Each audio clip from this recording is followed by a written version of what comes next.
Hey everyone, this is Ron from CMTrading. Welcome to today's presentation of Forex Q&A, where everybody watching can send me their questions and just put your questions in the answer pane, in the question pane, and be happy to answer them as quickly as possible. So remember, this is an open event for everybody to ask any questions they have about trading, about CM trading, pretty much whatever you want. So let's go for it. So what questions does everybody have today? All right, okay, so we had one before we started. Thoughts on the euro? Okay, so this is always actually the euro dollar, or euro. This is always a loaded question when you're talking about the euro dollar. So obviously there's the long term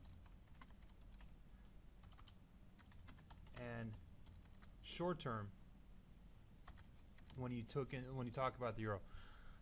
Before I give my answer, I want to show a couple charts that will kind of explain my thoughts on the euro dollar here. So let's bring in the euro dollar. I got rid of that.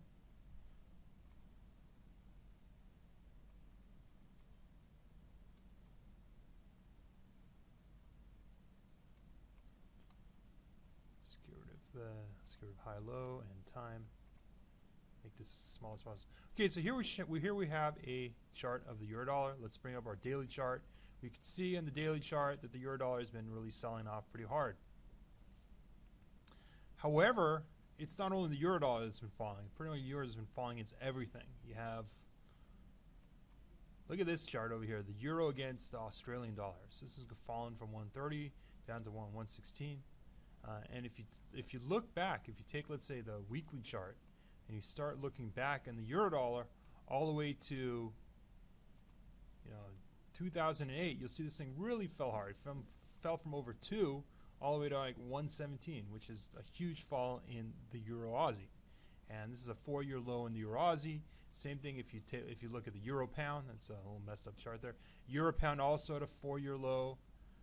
The euro yen, even worse. Euro yen, forget this. Look, you got to put it at the monthly charts to find out the low over here. So we got a 12-year from 2000. We got like 12-year lows in the euro yen. Bring that back up. You see, like, across the board, the euro has been just pretty much selling off like crazy. So there's this. Let's put this over here. Let's change this here.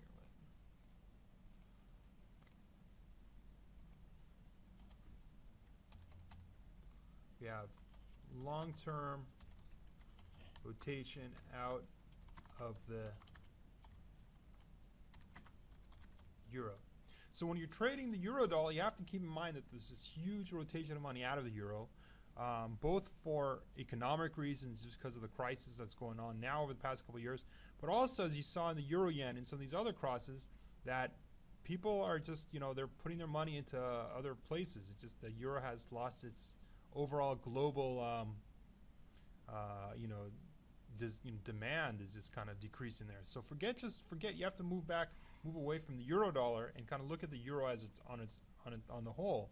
And on the whole, there's this long-term rotation. Therefore, when you're trading the euro dollar, you have to keep in mind. That you're kind of trading against gravity, as they say. The gravity is pulling the euro down, on the whole. But you might have some ups and downs over here, but overall, the euro has this long-term thing against it. So therefore, currently, definitely right now, my thoughts on the euro dollar are short it on any strength. I would prefer that than looking for longs. One way question is, if it comes up, like, how do you do that? We'll just put that here. Question: how to sell on strength. This is a question that comes up a lot. Okay, people say short sell on strength, but what does that mean? So let's look at our chart again. So we're saying the euro dollar is weaker. Okay, fine. So now we want to know when to sell it on strength. So one thing you could do is look for areas of resistance, meaning where has the euro dollar rallied and then fallen. So if you look at this chart, let's make a little vertical line over here, a little bit bigger maybe.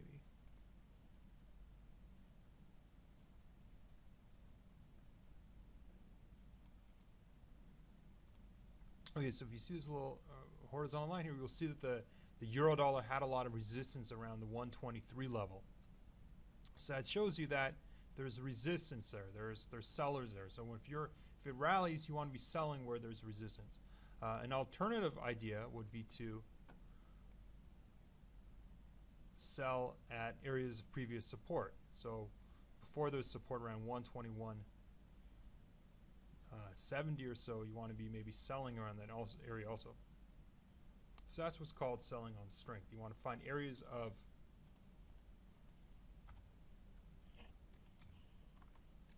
sell near previous levels of resistance. Another one to do it is another way to do it is look at the Fibonacci's. Fibo. I don't really do this so much, so I'm not going to be a professional about it. But a lot of people that they look at these Fibonacci retracement levels, and they use these Fibonacci retracement levels to decide where to short at. I'm not going to go into the whole. If you're interested in the Fibonacci's, you could kind of like Google that, look on Investopedia, and get a good idea there, and see what people are doing. Okay, next question. What technical analysis do I use? What technical analysis to use here?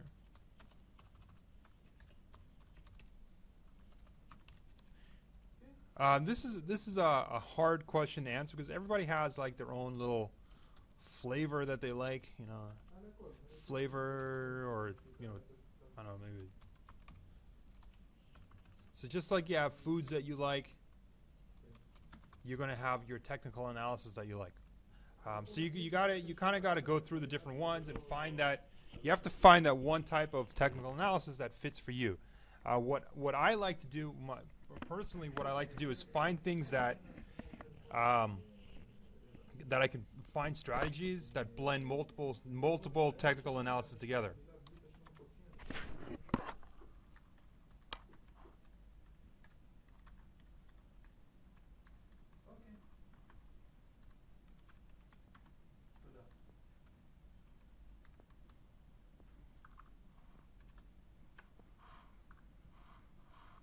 Okay, so if you're doing, what does that mean? Finding strategies that blend multiple ideas together. Kind of like if you're going with one technical analysis, we'll just do one TA for technical analysis. If you're doing one TA, then probably won't work. So I like to blend two or more ideas together. If you take a look at just on our, if you look at the webinar section, if you go to YouTube, and look up CMTrading TV. Look up CMTrading TV. You'll see one of our strategies that we made about the RSI strategy. You can check that out, and that's one of these ideas that I kind of combine two ideas together. I like that method. You can check that out on your own. Okay, so yeah, so check out that YouTube video again, and it kind of gives you an idea of what things I'm looking at with when it comes to technical analysis. And next question, important. What does that say there? Important strategies, or sorry, important ideas for beginners. So when it comes, if you're just starting to trade, two very important items that everybody should keep in mind. Okay, number one, if you're just starting to trade, two very important things. Number one, Read a lot. Find as much as find out as much as you can about the markets. You know, when I first started trading, when I was like, I used to have this job, I was working on Wall Street as a trader. And honestly, I learned more from reading the Wall Street Journal. I happened to, I learned more in college from the Wall Street Journal than all my business courses. Because, that's just the way it is. If you learn, if you read a lot and different things of what's going on in the markets, you have a better idea. So reading, just finding out as much as you can is very important to being successful. Another thing is patience and risks management.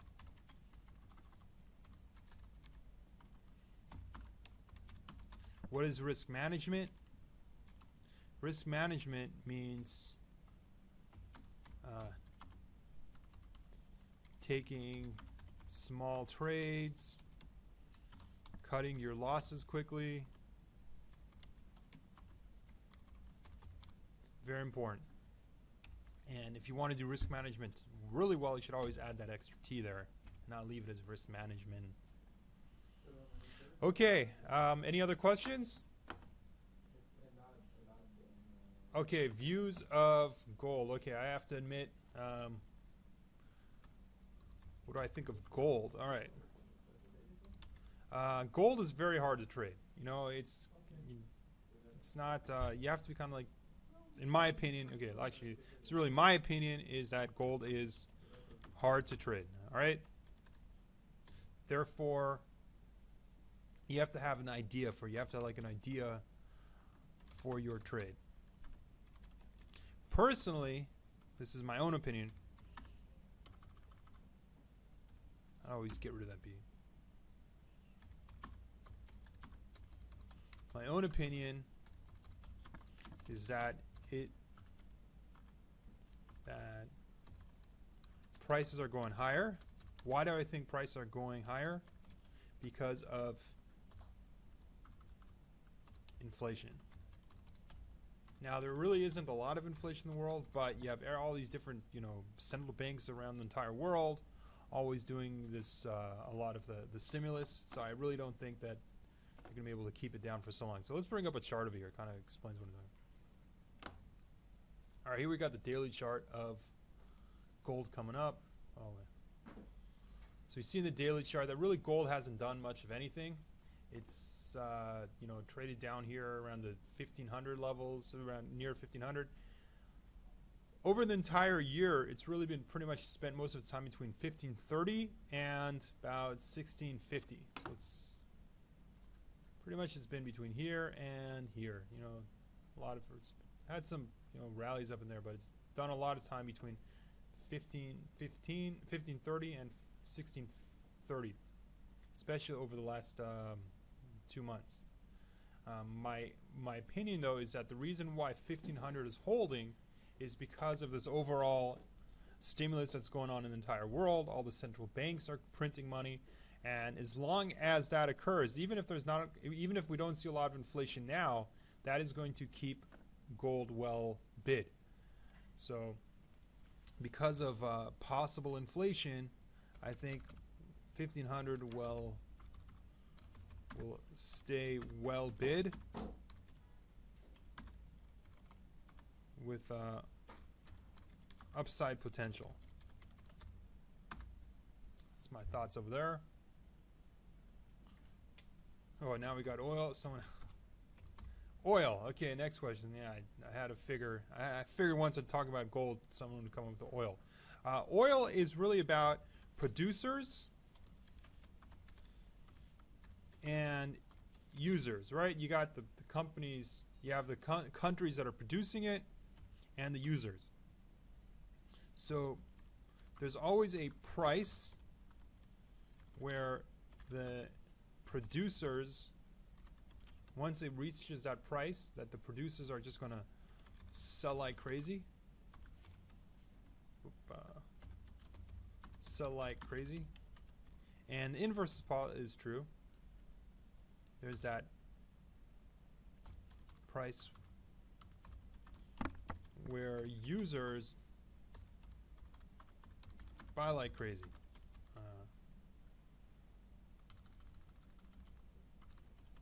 Currently we see this level is between 80 and 100. And anytime it reaches around 80, there's a lot of demand at those levels because we have a lot of the users are always buying there. They want to lock in their costs, their manufacturing costs, or if you're airlines, you want to just kind of know exactly what your oil costs. So whenever it comes towards 80, we see a lot of demand jumping in that area. And when it goes around 100 or definitely above 100, we see a lot of sellers just jumping in the market that might not have been there because they want to lock those profits. Okay. All right. Don't see any other questions. So I want to thank everybody for viewing today's presentation. If you have any other questions that you want to send in, feel free to ask any trading questions at dealing@cmtrading.com, or you can hit me up at Twitter @RonFinmer. Go check it out. Really quick responses there. Always happy to get questions on Twitter. And have a wonderful day and good luck with all your trading.